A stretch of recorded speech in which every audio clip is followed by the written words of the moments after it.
or washed up. Oh, hey, we are live. I may or may not be too bright. You guys tell me what's happening, Kevin.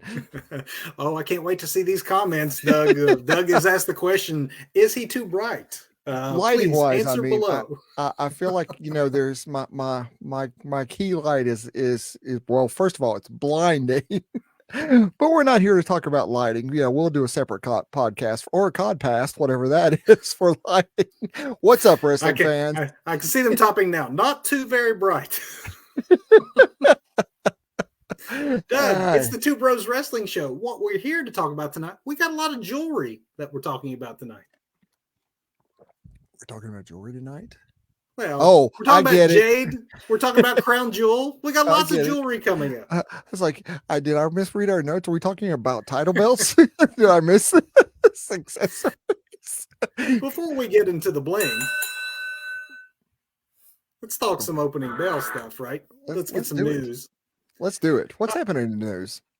we got always something happening in the news, and let's start with we're not normally a financial news program, but we're going to talk a little bit of financial news as we have the first Awesome. major financial update for TKO Group Holdings. They had to file to the Security and Exchange Commission, so we get an idea post merger as to how things are going. And Doug, it's going pretty good if if you like money. I like money. I don't have a lot of Well, it, but I do like it. well, you're not WWE and UFC then because they have a lot of it. Well, I Um, definitely don't have that kind of TKO money. WWE is enjoying a good year with 707.9 million in revenue produced for the first two quarters of 2023. The first quarter, they were actually down 11% in revenue compared to the first quarter of the prior year, but then a huge rebound in this the most recent quarter they reported, the second quarter, 25% jump increase in revenue year over year. That's those efficiencies from all of those redundancies that they cleared out of there. So Yeah. there is some not so great news for some folks behind the great news for Right. stockholders, I presume. Injury news, Doug. I don't like Something else that. that's I, not I, great. I do have a lot of those, but I don't like them.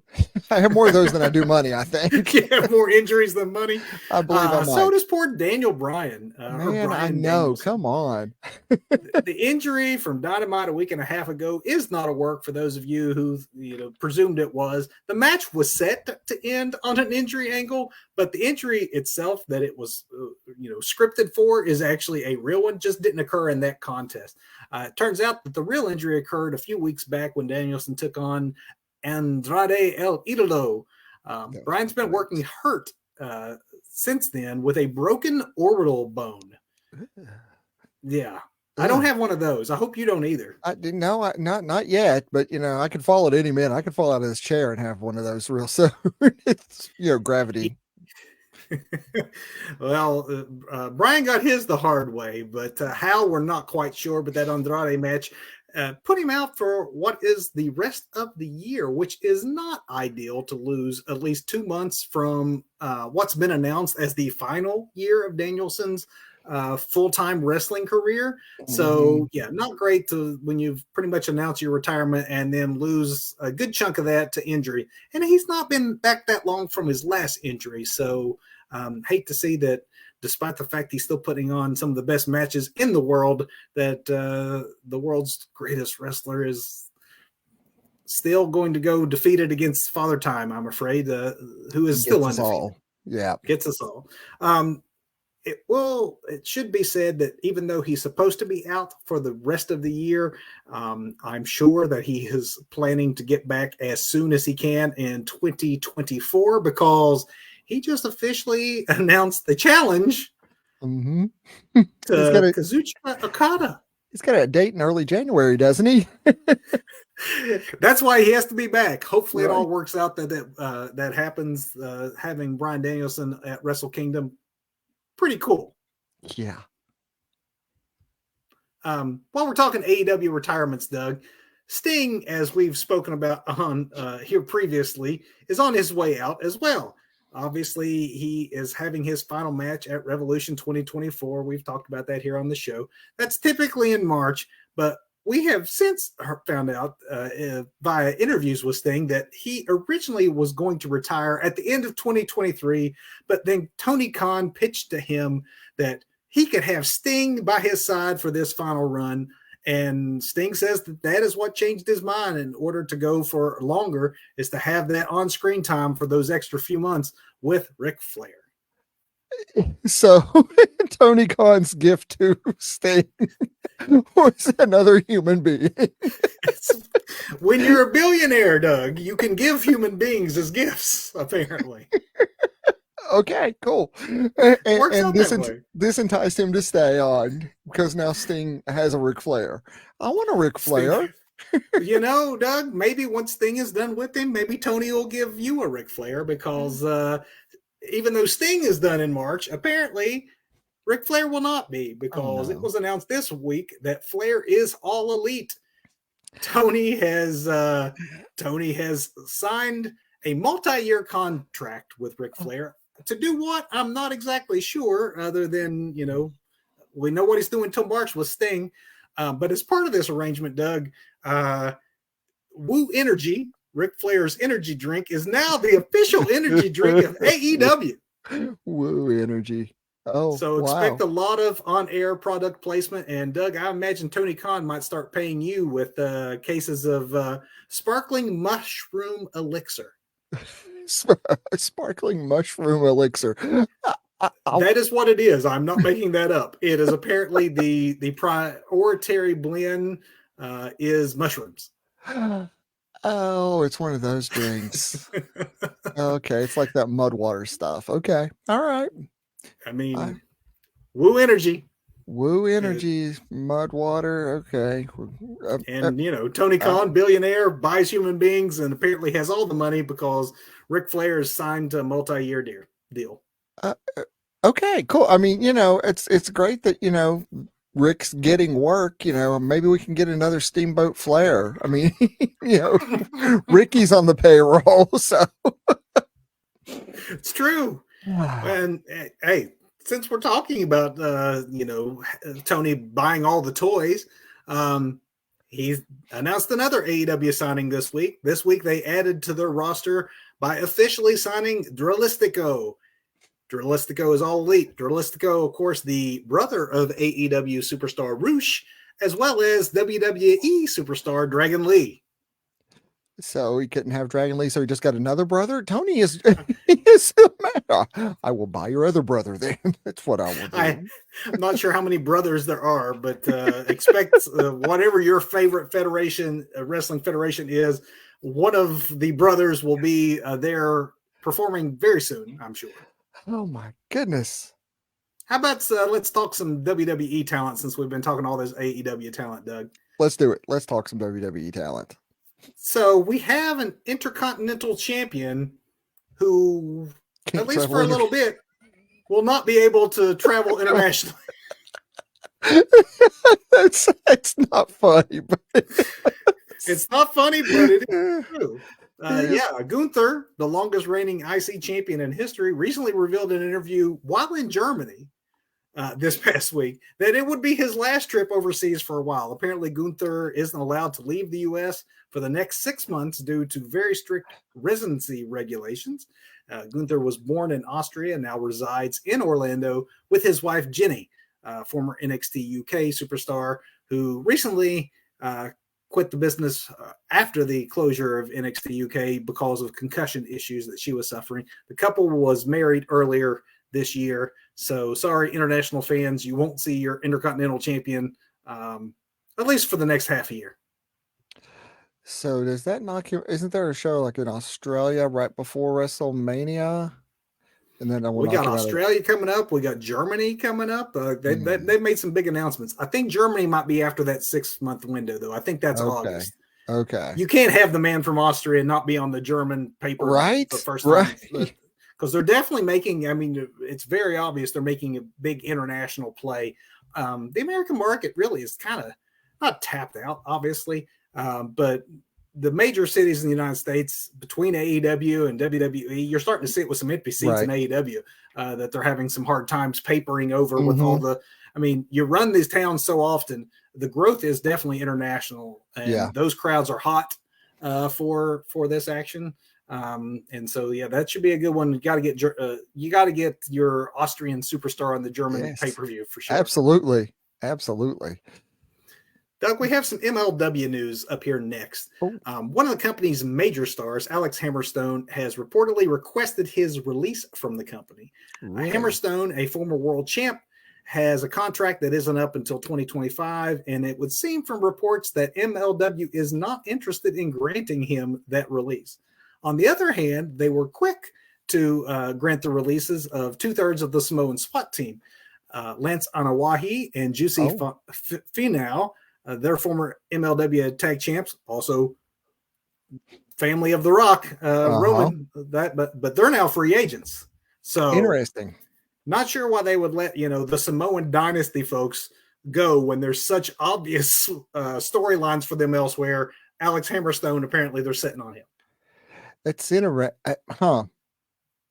Okay, so we're trying to spread it all around here in the news, Doug, with all the different promotions. Let's go overseas this time to New Japan. Ooh. Actually, you don't go to New Japan. So I'm not allowed to go. You're not allowed to go okay. Because you cannot hang out in Japan and bother the wrestlers, Doug. At least that's the official word from New Japan, who released a very odd press release. Did you hear about this? I have not heard about this. They issued a press release this week requesting fans only approach wrestlers during New Japan sanctioned meeting events. This not only includes when you see them out in public. This means don't hang out at the hotel, don't hang out at the dojo, don't hang out at the airport, don't hang outside the arena asking for autographs or photos. So basically they're saying that approaching a wrestler for a photo or an autograph is invasive of their personal time and puts strain on wrestlers, their families, venue staff, etc. Most odd may be this one line that I pulled, quote, and maybe it's lost in translation, but please understand that future actions deemed to be overly aggressive or to be construed as stalking will be discussed with local law enforcement and dealt with appropriately. So, okay. What's so Doug, if you if you want that Okada autograph and you're hanging outside of the Tokyo Dome, expect to be arrested. Man, guess I'll have to wait till he comes back across the sea then. All right. It's an odd bit of fan service there. I don't know if they've had some problems with actual stalking, folks following them to their private residence. There has to be something behind. Absolutely. Although it's still just like a weird statement for a company to have. I mean, 100% agree. Clearly they felt they needed to do it. So I just wonder what's behind that. Has to be something behind that. Big changes, Doug, in the world of wrestling journalism. After more than 40 years in print, the Wrestling Observer is going to be a virtual only publication from here on out. The weekly newsletter, really the first of the dirt sheets, will cease physical editions beginning next month. Dave Meltzer, publisher of The Observer, stated that upwards of 95% of subscribers will see no difference as they already read the publication online. Really, sign of the times. It's kind of surprising they were still doing a weekly print edition. Anyway, I was actually surprised to find that out. I know this is one of those, well, it's about time kind of deals. Or, like you said, oh, wait, they actually still do that? They still do that. Yeah.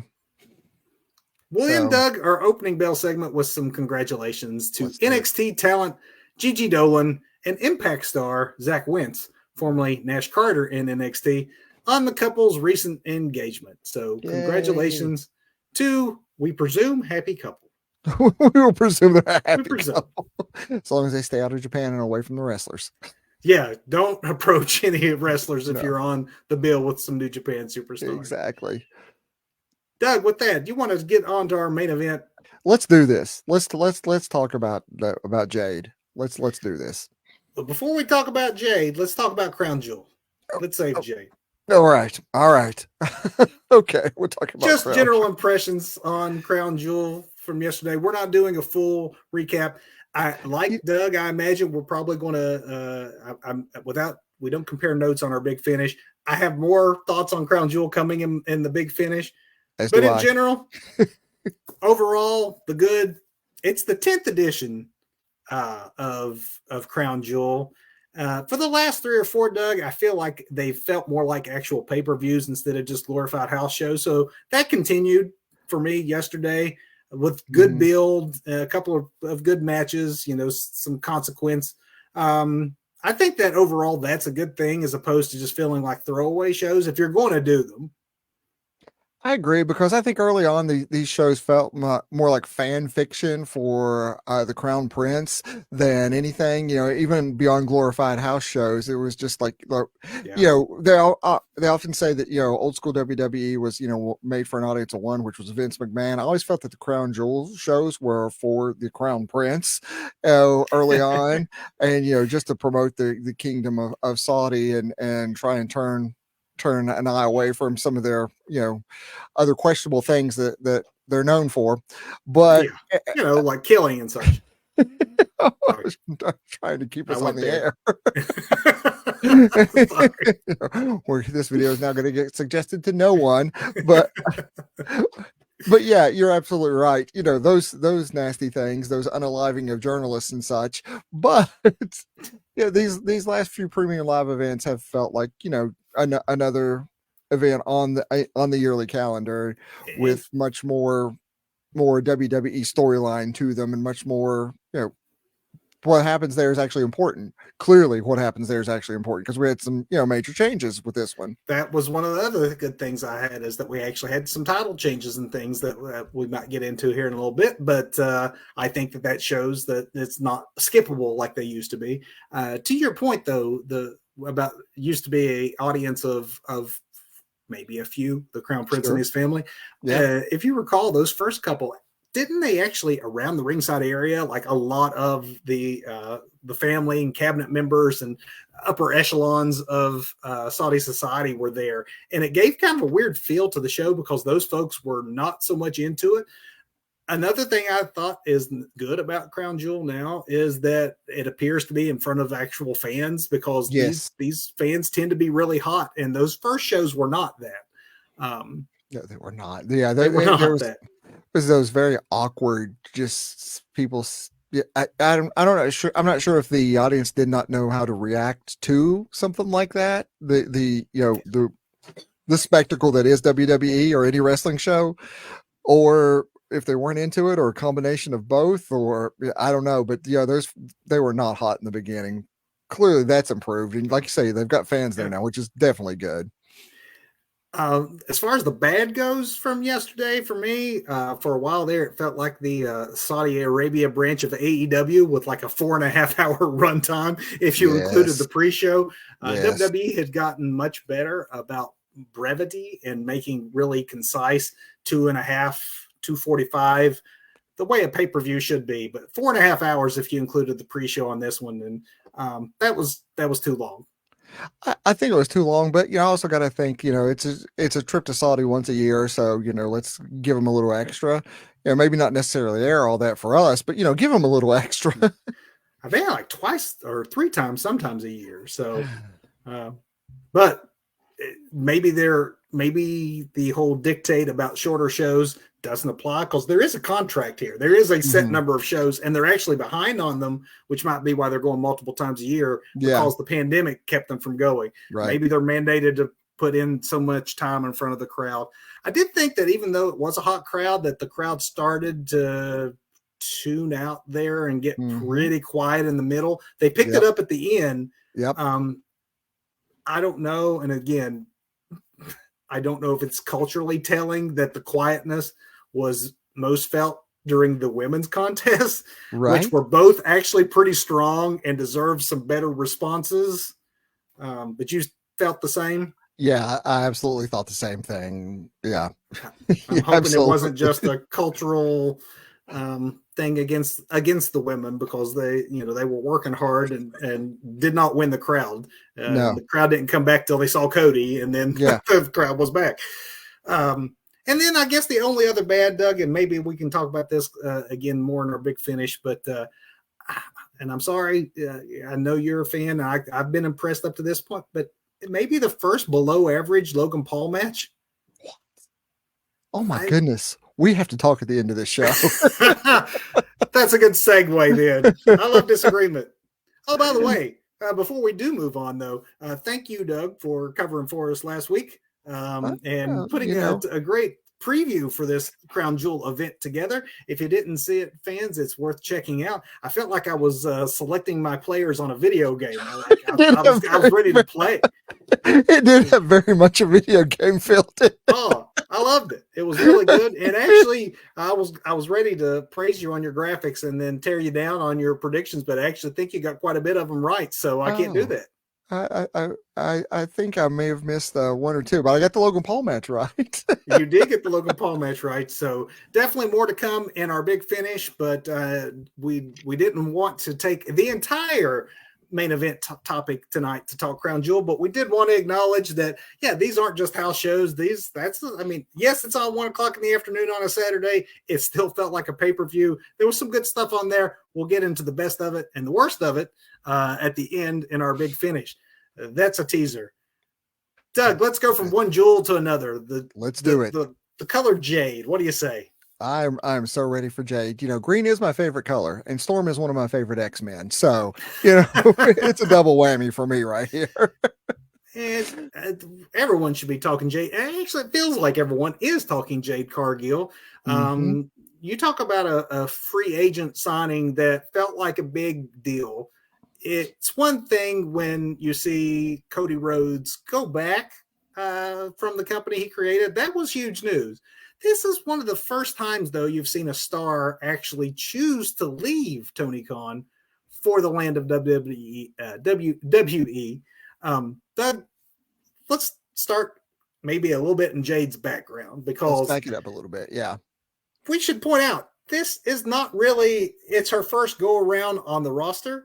It could have played out very differently, though. Yep. It's not her first look from WWE. So obviously, she has a look, an athletic background prior to pro wrestling. She was a basketball standout in college. She's also married to former Cincinnati Reds second baseman Brandon Phillips. So there's a lot of athletics in her background, has that look. Even though she signed the WWE now, she could have been there way earlier. She had a WWE tryout back in 2019. But, Doug, somehow they looked at Jade Cargill and passed. So here's the thing. I think they looked at Jade Cargill and did what they do. You've heard MJF's story at this point, how Regal saying, yeah, not yet, go make a name for yourself, go get some experience under your belt. They looked at Jade during her tryout and said, you have an amazing look. However, you are so green, it hurts. So not yet. Maybe later, if you stick to this, maybe, just maybe. But go out and get some experience, get in a ring somewhere, get some training, and come back and talk to us later. Just stay in touch. It's not a no forever, but it is a no right now. No for now. And because we all remember Jade's debut and how Jade, and how far she has come along since then. And so she did what they wanted, right? she follows directions well, apparently. That whole being spurned by WWE. I mean, again, she was or is the wife of Brandon Phillips. And Doug, I know you're not a baseball guy, but Brandon Phillips, he wasn't just a guy who was there for a couple of years. He was a long-term Cincinnati Red. So money was not a factor. At that point, Jade could go, all right, well, I'm just going to go do something else. Instead, she went to A.R. Fox's school, where she received instruction from Mark Henry, among others. And then later she moved on to the Nightmare Factory, where she was trained by Dustin Rhodes and QT Marshall. And that's where she got the attention of Tony Khan, who, unlike WWE, who went, you're not ready yet, he signed her right away and assigned Sanjay Dutt and Bryan Danielson to start working with her. I think Tony knew he had a diamond in the rough because, it was obvious that WWE missed out. He probably was licking his chops. Absolutely. Because again, she has such an amazing look. And, to she did not have early on I thought of her as like the female Goldberg because that's the way they were actually booking her. Yeah. I mean, her entire run in AEW, she went undefeated until her very end there when she dropped the belt. But she got better. She got a lot better, and I guess that's what happens when you're working with Brian Danielson and, Well, and the player from the Himalayas. it It's should on be Jay John. known. I was going to say it's not like Dud is. I mean, when he was in the ring in his prime, that Yes, was pretty amazing too. yes, it It's not like was. they put her in with like rudimentary guys. It's Hmm. obviously you must see something in a person when not only do you appreciate their look, but just by the level of workers that they pulled aside. A Brian Danielson's Right. going to take of his time. They knew that they had money in her. Do you think though that, and again, our main event topic tonight, for those saw the thumbnail and things like that, is Tony gets jaded. We're here to talk about how Tony Khan handled the Jade Cargill situation and how he let her slip through his fingers. Do you think that his first mistake was maybe doing what WWE wouldn't do, and that's, man, look at her, let's get her on screen? Do you think he rushed her to television? Well, I blame that on Cody. I mean, I blame a lot of things on Cody. But that was a whole Shaquille O'Neal like Cody thing, and Cody, being part of the Nightmare Factory. I kind of thought early on that this is Cody's pet project. Do you They think if bring. it wasn't for the Shaquille O'Neal thing that they might have kept her down on the farm, so to speak, for a little bit? I don't think so. I think they were ready to pull the trigger on her. I think they wanted to get her on TV, and that was a very convenient way to do it. So I I think mean, it should be said too. It's not like Tony has a performance center or an NXT kind of situation, right. so there really isn't built into his process that sort of like smaller level that you could learn out.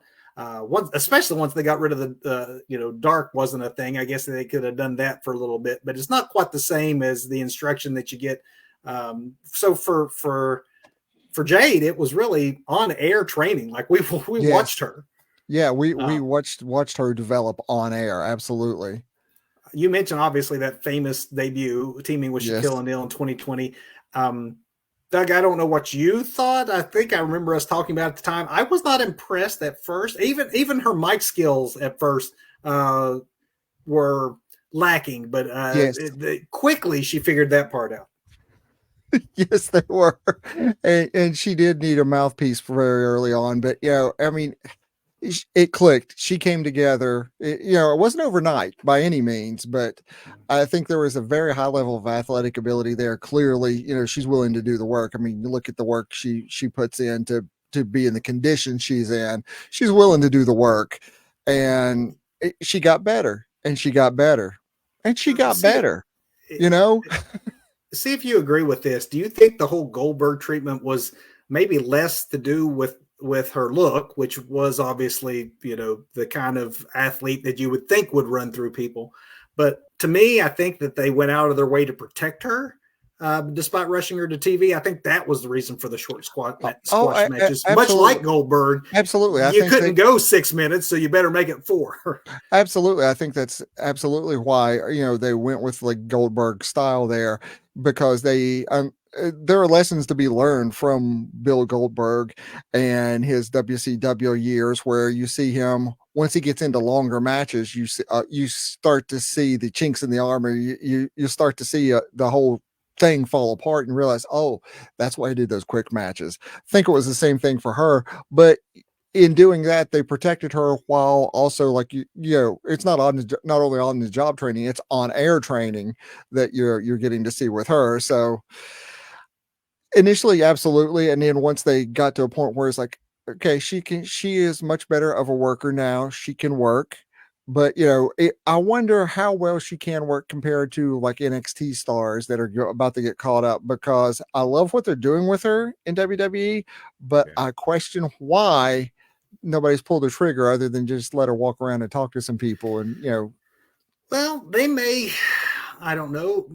That is kind of the topic, really. Here is how Tony's treatment is going to differ from WWE's, and that might be a good place to branch onto that subject because Tony obviously saw in her that WWE's loss was his gain, and he rushed her to TV as a result, and then gave her that Goldberg treatment, keeping her undefeated there right until the end. But WWE does not seem to be in that same rush. They seem like they have the liberty of taking time, and maybe Tony realized that he didn't, that the clock was already ticking, and he may have had some inkling as to her ultimate aspirations. I wonder, because by the end of 2021, AEW announced that they would be having a tournament to crown the inaugural TBS champion. And then they had Jade just tear through the tournament, just like she tore through everybody in the squash matches. So far, so good. I have no trouble with how he booked her. No, honestly, I understand if I had that asset and I didn't really have a performance center type minor league developmental system, put her on TV, but protect her. There's nothing wrong against that. Paul Heyman famously did in ECW. You have the quick squash matches for the guys that couldn't go long. You accentuated someone's strengths and covered up their weaknesses. Her strength, obviously, was her look. If she looks like a beast, have her run through folks like a beast. Goldberg was a star in WCW. He didn't shine so well in WWE because more was expected of him. Right. It's not wrong to have done what Tony Khan did with Jade Cargill. I think he probably, with her level of experience, did the right thing. I do too, but I wonder why the jump then. Why does she decide to make that jump? What's being dangled at her over here, in WWE that she could not get in AEW? Because, she's been under contract, but she's not doing anything but a few a few appearances, no wrestling related, but just appearances. So nothing wrestling. I'm tempted to argue that maybe, she never got a shot at the, a lot of the females on the roster, moving up into the women's title picture. But then I have to question, is that it? Because she ain't doing nothing right now. It's definitely part of it. It has to be part of it. Right. And it's definitely part of her AEW story. And whether one thinks WWE is doing the right thing right now or not, under Tony's guidance, all was going well. So far, so good. And then it was, I wouldn't call it a ceiling, but something definitely odd was occurring. And it's worth discussing because so far, so good. The undefeated streak, she is actually the longest reigning champion of all time in AEW. There's no one that's held a title longer than she held that TBS title. You created basically a belt for her and gave it to her. So all of this was the Goldberg build, and it was working. 508 days she held that title undefeated. In May, though, she suffered her first loss after an impromptu challenge from Chris Statlander. After having just successfully defended the title in a scheduled match against Taya Valkyrie, the loss was less than a minute. And this is where I wanted to talk about where Tony starts messing up in my mind, because it left a bad taste in my mouth, because all that buildup, 60 wins, no losses, a beast, and then you lose in a match that wasn't even scheduled, and you do so in under 60 seconds. It felt so blown off that it was very anticlimactic. You had all this credibility you'd build up, and you just... And, I wonder if that's some of Tony's inexperience in booking. It's, give us a few $1 billion and let us play with all the toys that Tony has. Maybe we're going to do somebody. Yeah, maybe we're going to do some of the same things. I'm sure I would, but you'd probably talk me down from those things because you are the more rational of the two of us. But who's talking Tony down? Who is talking Tony down? That's a good point. Who told Tony? Yeah, no, that's a good idea. Let's squash her after having her lose, because she'll be protected because she was just in this match. So that's how she's protected. It's a quick clean. Then she can take her little vacation she has planned. She can take her time away. She comes back. She's a beast again, and we move on to other things. Okay, sounds good. Let's do it. On Except paper, she didn't really come back too. That's part of it. Like May, she loses. We don't see her again, or they don't even talk about her again until September, where she would have a rematch finally with Statlander in what ironically was her longest match, her last match. And to me, by far her best match that she ever had. There at the very end, and then she was gone. No major programs with Sheeta, Britt Baker, Saraya, like just a long undefeated streak that ended weirdly, and then basically, here's all this equity we built up in you. Now go use it in WWE. Right. For his part, Tony Khan is not one to not share his thoughts. He overshares, if anything, in interviews, and he claims that he offered her a lot of money to stay. He said she came back asking for more than the offer, and not only did he give her what she was asking for, he offered her even more beyond that. So he says she turned it down. Said he was surprised that he didn't know what more he could have done.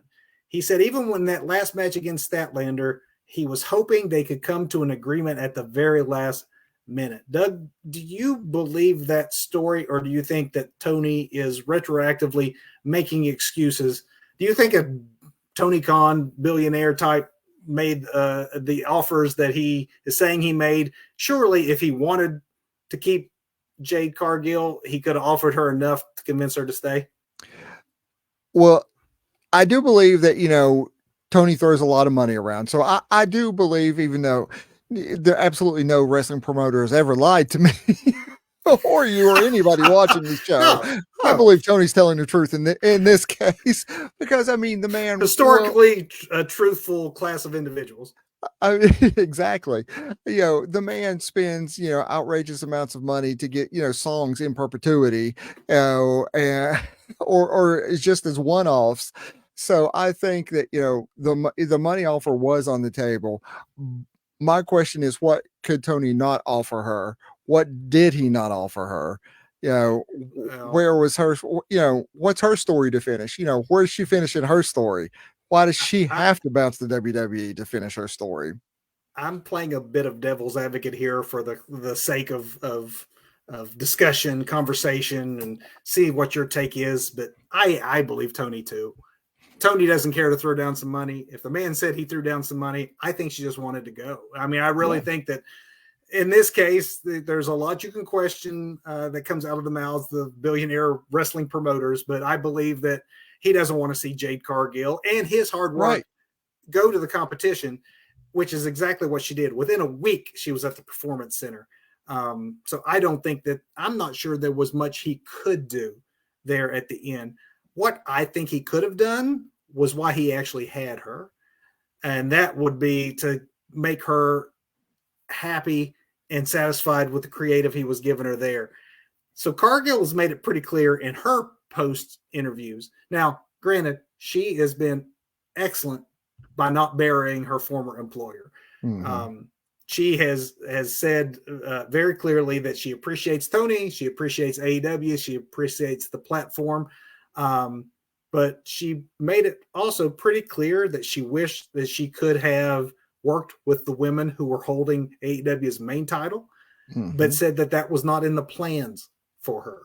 So this is where I think it starts to become clear that her leaving can at least partly be looked at as Tony's failings with where he was going or not going with her story. I know she was green at first and it made sense to do the squashes, but by the time she'd been there for the 3 years she'd been there, don't you think we should have been seeing Jade Cargill versus Britt Baker, Jade Cargill versus Hikaru Shida? Don't you think that once the title was lost to Chris Statlander, she should have been going for the main title? Absolutely. And that's honestly what I expected. Honestly, when she basically got squashed, what would you say, in under 60 seconds, when that happened, I was thinking, okay, there's an injury, there's something going on, she's got to be out for a while. This is the way to get the belt off of her, but make her look strong.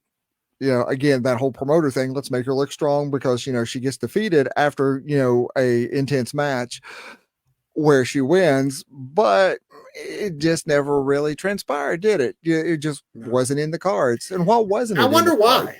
Yeah, I'm wondering why too. If I'm a Tony Khan, I'm looking at myself in the mirror, and you might be able to honestly say, what more could I have done money-wise? But what more could you have done you could have had her as your women's championship. You could have had her in the main events with the bigger female stars you had. I don't know if he was saving it for that rainy day that never came, but 3 years, that's not rushing her into anything. By that third year, I think she was ready for that upper echelon, and apparently he wasn't interested in putting her there, and she, in a roundabout way, has indicated that that was part of her decision. You think Tony booked himself into a corner with her? Because, I mean, she was this undefeatable beast. You put her in, the women's title, world title chase, and it's not the chase for very long. It should be just one match, and then every contender that comes should be squashed, or not necessarily squashed, but you then should have a Roman Reigns type of reign, really, then with the character you've built up like this, like they did with Jade. Following that same line of thinking, yours, Doug, do you think that part of the reason also may be that even though she had improved greatly, he didn't think she was ready to have the longer kind of matches that he would have wanted her to have with Britt Baker or Shida or Tony Storm types, that it wouldn't be squash matches anymore, that she would have to go longer, and maybe she wasn't ready in his mind? It could very well be that, because I would think if she was ready, we would have seen her at least on NXT doing something besides watch other people wrestle, or on the main roster. We know it would seem, anyways, by the way they're starting her out, that they maybe don't think she's ready. Let's, before we make the switch completely to her, where she's at now, before we get off of Tony here, I do want to mention the elephant in the room. So for her part, Cargill in interviews has said nice things about Tony and AEW, but she's also made it clear that while leaving wasn't easy, the decision to leave actually was, and that she considered, I mean, the quotes basically make it sound like she considers WWE the major league, the epitome, the upper decks of the wrestling world, and AEW fans, I'm one, heck, not even AEW fans, diehard New Japan fans or Impact fan, any other fan of another promotion can take offense to that. But I just don't know about you, Doug, but you can't fault Jade or anyone else for thinking that, because by almost any way that you can measure it, it's true, right? I mean, it is absolutely true. I mean, WWE is the top of the mountain. Anybody, I mean, there's a lot of tribalism in wrestling, in us wrestling fans, but at the end of the day, we have to acknowledge the tribal chief of wrestling, which is the WWE. Yeah, I can't fault her for that. That is the biggest platform she could possibly exhibit her talents. It would probably take a significant amount more of money that Tony would have to offer, because the potential of what she could earn on the highest stage, playing your WrestleManias and your SummerSlams and those kind of events that, Tony doesn't have the same ability to offer her. I think that she maybe is betting on herself that her long-term earning is going to eclipse whatever goodwill bonus that Tony was offering up as part of his deal. Yeah. And money's not a factor. I mean, the family's already wealthy. Money's not a factor. And as far as betting on yourself, one of her mentors, well, I'm assuming he is a mentor, having the Nightmare Factory and all that, he already is there. He's already jumped over. It's a lot easier for him to, make a call and sell everything that's great about WWE beyond it being like the top of the mountain. So I would say he probably did, but even if he didn't, even if we say that, no one's tampering with anyone's contracts and he's staying out of it, if she just sat there and watched her mentor and friend and saw where he went, absolutely. You think, I mean, just by way of example, like I could do on the female roster what Cody just did with the male roster, and he up level. I mean, he did. Again, don't hate me, AEW fans. He just did. Yeah, he did. I still think he's leveled up because of his AEW status, and not because of anything. His AEW status and his last name. Not to say he's not a great wrestler, but that's a whole other show that we could do on my disdain for Cody Rhodes. Isn't Jade taking her AEW status too? And would she has just from the look alone? Oh You yeah. wouldn't be running these things where, hey, look, it's Jade Cargill. Hey, look, it's Jade Cargill sitting at ringside watching this Uh-huh. man. Right. They're only able to do that because of what Tony Khan did, and that was Yes. give her 60 straight wins. Even if she had been in the middle of the roster, like if she was a Red Velvet type who won some, lost some, was here 1 week, gone for months at a time, if she was treated like any of the other female talent on Tony's show, I don't know that WWE would have been as interested. But Right. AEW did the work, and WWE is reaping the benefits. Really, I mean, and this is twice, if we're counting it like that, that's twice that AEW's done the work. I mean, you know, Tony makes Cody a EVP, and then an EVP who founded the company walks away from it, which looks so bad. And now you have other folks walking away from it who you've built up into like a massive female Goldberg type character, and then and she just walks away. And it doesn't even look that good. If I was Tony, I wouldn't be telling everybody. I threw even more money at her than she asked for, and she still walked She away. So I said don't know what to no. do. I don't know. You know, I guess could you maybe though if you had to look at the glass as being half full for AEW, would you look at maybe a backhanded compliment that WWE is paying you by treating her the way that they are? Because if it was women who are actually far better in the ring than Jade Cargill, if it was like a Deonna Purrazzo or a Tessa Blanchard type, somebody like that, WWE would almost have to start from scratch. You were big mm-hmm, everywhere else, but no one here knows who you are, and mm-hmm. so we have to introduce you like you're new. That's what they do with most indie talent that comes in through NXT. They don't always Yes. presume that fans know. They have to build them up. They didn't do that with Jade Cargill. So in some No. ways, it's an acknowledgement of saying, AEW, we know you are there and our fans watch you as well. And you are at the level that people will treat this like a big free agent signing, which is exactly how they advertised her, as a big free agent It signing it, instead it of is. let us introduce you to this person that you don't know because you only watch our product. Yes, and they've done so well at doing that. But to me, it feels like it's starting to lose a little bit of steam now, because it's like, oh, this is a big deal. This is a big deal. Okay, if I don't know who she is or don't know anything about her, why is this chick such a big deal? She looks like Storm, which is a check, which is good. But yeah, I'm going to what's up with presume her? that and again, this is the slap on Tony. I just gave him some shine. The WWE is saying, "Hey, good work on the build," but that also may be a yeah. But you have her in the ring as a champion. We don't think she's ready to even Right.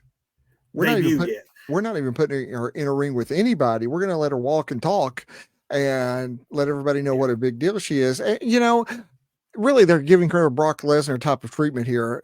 It's just occurred to me. I've just realized this because she is already a special attraction, because when yeah, she does actually hit a ring, it is going to be such a big deal. It really it is. is. It never really had occurred to me until just now, because they give a little bit of her, they pull her back. They give a little bit of her, they pull her back. Never in a ring, never, anywhere near a ring other than, sitting on a ramp watching a match at this point, I think. So, So when you think the differences in the way WWE is handling her now compared to AEW, she was 1 week she appears on AEW and does a major promo, and the next week she's making her debut. You could say that was too fast. You can say what WWE is doing is too slow. But it's definitely a different approach of we're going to tease it out so that when she does get in the ring, it's going to be a really, really big deal.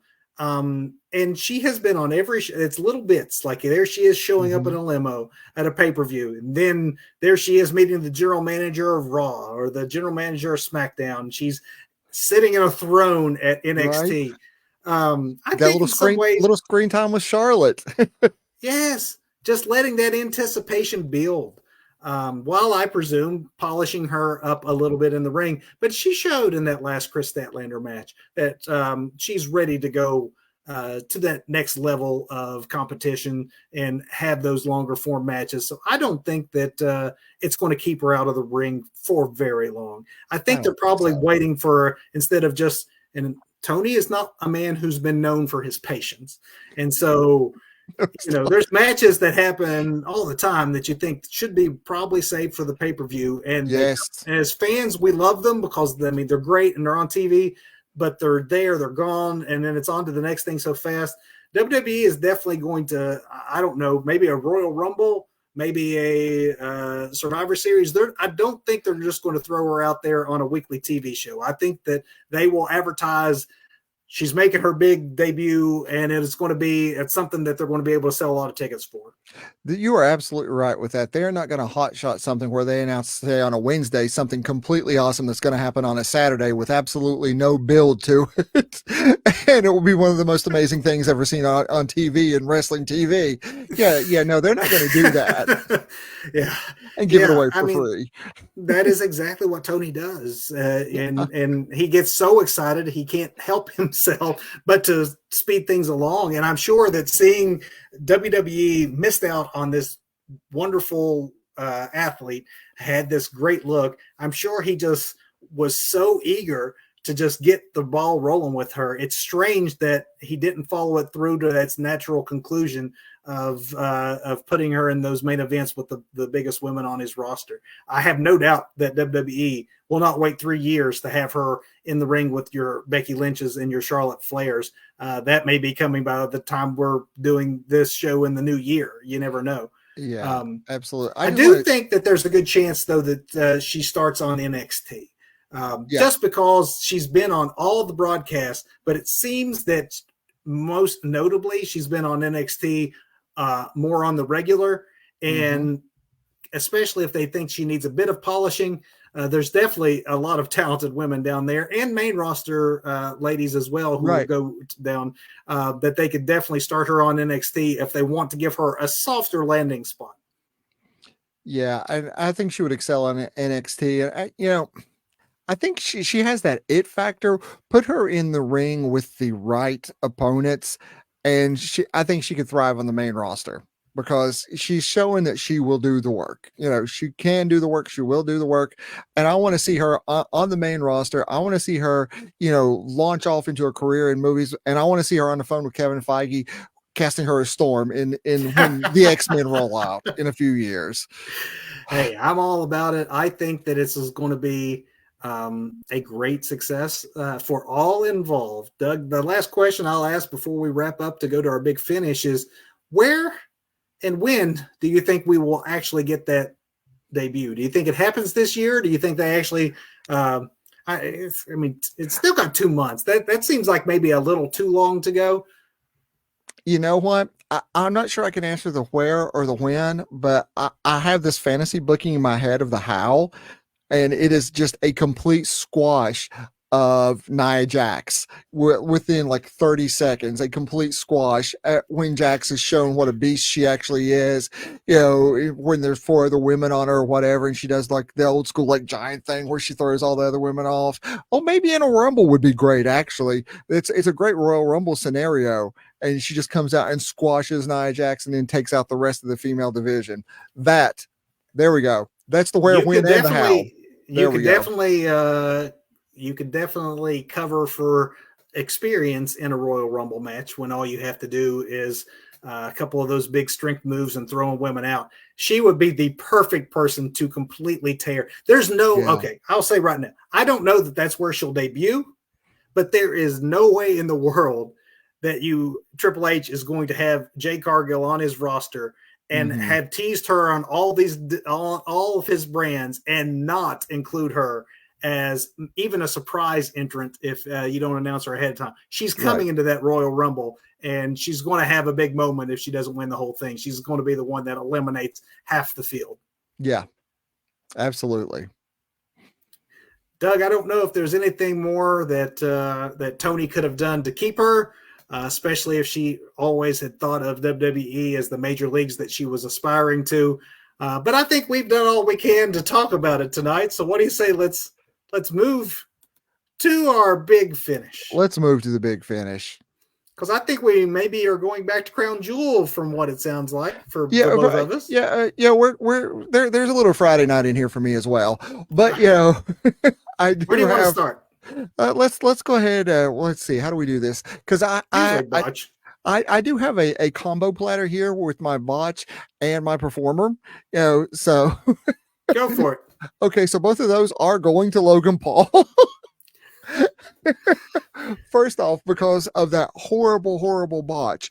Oh my God, poor Ray almost died, or at least broke his neck, you know, because Oh, Logan Paul was not close enough to him during that spot. And that goes to his inexperience in the ring. He's a part time celebrity wrestler who has no right, just like Bad Bunny, to be as good as he is in the ring. But yet he is, you know, love him or hate him. And I'm sure there's equal amounts on both sides. Personally, I'm indifferent. I really don't know that much about him outside of wrestling, other than he's a YouTuber. But in the ring in WWE, this kid is amazing. Blows my mind every time I see him. And but the inexperience almost ended in a tragedy there. Yet I call him my performer because he is athletic enough and apparently quick enough and smart enough to realize what was going down. And also, you know, I was watching the Stevie Richards. I'm not sure if you've ever seen this show, but Stevie Richards has a YouTube show where he does a lot of what went right, what went wrong, and talks about wrestling. Steve Richards was pointing out that I guess Logan Paul blew out like a knee at one of a past like premium live events or something like that. Had to take some time away from wrestling to let that heal. But the way he goes to actually catch Ray, he puts himself in danger of blowing out both of his knees. The way he goes in to catch Ray, so Ray doesn't land on his head. But just for that, you know, and doing what he's supposed to do in the ring, which is always protect the other guy, you know, take care of your opponent. You know, I've got to call him performer, but call him out for that botch too, which almost ended in tragedy in Saudi Arabia. so I really did. For some reason, that match just didn't click with me. I like the idea that they made him champ. I think that Yeah. it's great marketing to have a Logan Paul with all of his millions of followers Right. to go around all of his appearances and things holding a WWE title belt. Yes, absolutely. Make perfect sense. So I understand why they did it, and I've been nothing but impressed with him. That match was just there for me for some reason, but and yeah, that botch was scary. It was So definitely scary. scary. My botch is not nearly as serious. It is WWE math is what I'm calling out here for my botch of the week. Is that like Steiner math? Worse. It's worse. Oh no. Just because you're 20% of a match's participants doesn't mean your odds of winning are 20%. It is this lazy habit that WWE has when it comes to multi-person matches that Yeah. they continued at Crown Jewel yesterday. So in the women's title match, the WWE women's title match, Rhea won despite only having a 20% chance of winning because it was a 5-way. That's according to WWE and their announcers on the call. I'm sure that was fed to them. That would presume that every woman in that match had an equal shot at winning, which of course is absurd. This past week, the Texas Rangers won the World Series against the Arizona Diamondbacks. In baseball there, the announcers didn't go, the Rangers only had a 50% chance of winning because they were in fact heavy favorites. That's how odds work. That's why Las Vegas is a thing and gives odds. The fact that all women in that match each had a 20% chance of winning is not true. It's asinine. It takes the sports realistic feel out of it, and they should stop doing it. It's lazy. Stop it. Stop the lazy Stop math, it. WWE. Stop it. Bad math. My performer of the week, Doug. Never thought I'd say this, but I'm gonna. John Cena. Man, I think I might have gave him a performer of the week once, just because Peacemaker is so freaking awesome. Peacemaker is awesome. You know, Man, you got to give it to John Cena. The man has been extremely generous in this current run of his. I thought for sure. I think this is one of the ones you actually predicted wrong, Doug. And if I had been on the show, I would have predicted it with you because the whole storyline has been, John, should he hang it up? Should he call it a day? Mm-hmm. He's getting older. His body can't keep up with, and they had him losing. He's got that bald spot now. He's got the bald spot. And it seemed obvious that this was the superhero John that was supposed to come through and win this one, except He He did. didn't. And I not know. only did he not, he lost cleanly and put Solo with by Yes. far his biggest victory to date. Made And him look like a beast. such a beast, like old school Umaga, like Yeah, Samoan the spike thumbs after are Samoan just spike after drawing. Yeah. Samoan spike. Yeah. And Yeah. that is the generosity of John Cena here. Now I know there has to be a redemption arc. Maybe this goes to Rumble or Mania if the actor strike keeps going. But Right. whatever it Yeah. is, that's I'm sure John will get the big victory at some point in time. Could have presumed it would have happened by now, and if he had wanted it to, it would have happened by now. He's just been nothing but generous to the young talent and putting guys over left and right. And to that, I tip my hat to John Cena and say That's kudos to you, fair. sir. That is Absolutely. exactly how you're supposed to do it. And not everyone is unselfish enough to get out of their own ego's way. John Cena apparently doesn't have that same ego, so I admire that. Absolutely. That was a great one for Cena. How about your match, Kevin? Match of the week, Doug. For me, I love that opening contest in Crown Jewel. Seth Rollins versus Drew McIntyre. Yeah. Despite the name value that these men both bring to the table, I could not really think of any major programs or matches that they'd had against one another in the past. So not only was it great chemistry in the ring, it felt fresh. And I love this edgy Drew like whining like I didn't get my moment in front of the fans. Kind of, Yep. you can see this slow turn happening. And I like the edgy Drew McIntyre. I hope to see more Drew McIntyre versus Seth Rollins because that taste that we got yesterday was fantastic. You know, my favorite thing about that match happened after the match when Rhea Ripley comes up to him backstage. She's just giving a, you know, we could have helped you. You know, that just the look says it all. She says nothing, but just the look and she walks off. Man, it could very well be going that direction too. It could indeed. And I would So not be mad if it did. I know. So I want to jump away from Crown Jewel and just roll over to Rampage with their the first match of the night. We had Penta and El Kingo and Viking El Kingo, and was it Dralistico? Anyway, some other like hoppy, like super duper, like amazing luchador. I cannot think of the other luchador involved. It was a 3-way. It was insane. I loved every minute of it. It's just that wrestling that just makes you smile and laugh and go, "Oh my God, what are they doing?" Was it Roosh? What Was Roosh in there? No, it was not Roosh because this was it Was was it three. Roosh's brothers?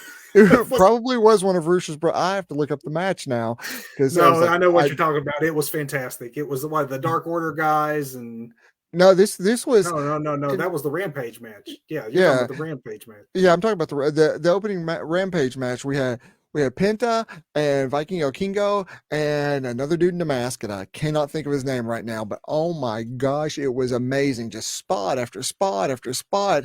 I got out of breath and sweaty just watching these guys bounce around everywhere. It was insane. I'm getting out of breath watching how excited and happy this match made you. I mean, yeah, this is what good wrestling does to me. This is what good wrestling does. Absolutely. That was a fantastic match. To be said, I know we did a lot of Tony Khan criticism in our main event topic. And as with any professional wrestling company and or booker, there is much you can criticize about any of them. But devil his due, the cards tend to be pretty strong. And especially when it comes to their pay-per-views, which, Doug, is a good segue into what we're doing next week because – we're getting ready to talk Full Gear. It's Full Gear season, and that will be our main event topic next week on November 12th, live at 8 p.m. Eastern Time on Facebook, on demand here on our YouTube channel, and also on Facebook. So you can see the upcoming schedule. We got Full Gear, we're preview, we got Full Gear review, and then Doug, we're off for the Thanksgiving holiday. We are for the holidays, and it was Commander. I had to pull it up and check. Commander. I love Commander. I love that. Penta, Commander, and Vikingo. Just insane. But yes, we are all for the holidays. Sorry, I had to shout out the appropriate luchas, though. Well, then go watch that match. Go watch Crown Jewel. Definitely at least watch that main event as well as the opening contest Uh, and come back and join us next week after you do that, and let's talk some more wrestling. Full Gear Yes. next week. Full Gear. Let's do it. Good night, everybody. Go watch some wrestling. See you next week.